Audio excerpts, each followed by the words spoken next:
Mujawamariya Eugenie utuye mu kagari ka Rwesero mu murenge wa Busasamana worojwe n'ubuyobozi bw'ikigo yigaho avuga ko kuba yegerwa agahabwa ubufasha afite icyizere ko atazongera kugura amata n'ifumbire nk'uko yabigiraga kuri we, kandi ngo ibi bigaragaza imiyoborere myiza igaragaza ubumuntu abanyarwanda basangiye.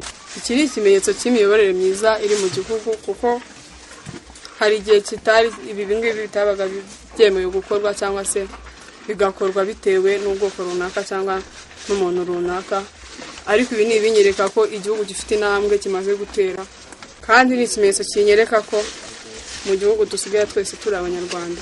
Najyaga mbona amata igihe cyose ari uko nyaguze, ariko aho izabyarira nzayanywa n'ayaguze.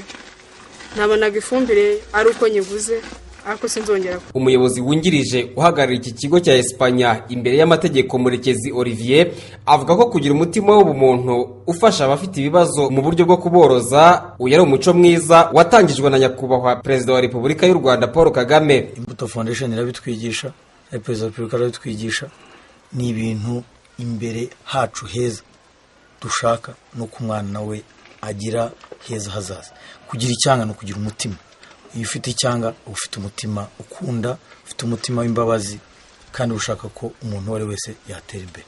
Mudahinyuka Narcisse umuyobozi w'iki kigo cya Espanya avuga ko batabereyeho kwigisha gusa, ahubwo banabereyeho kugira urukundo bakanarugaragariza abo bashinzwe kurera.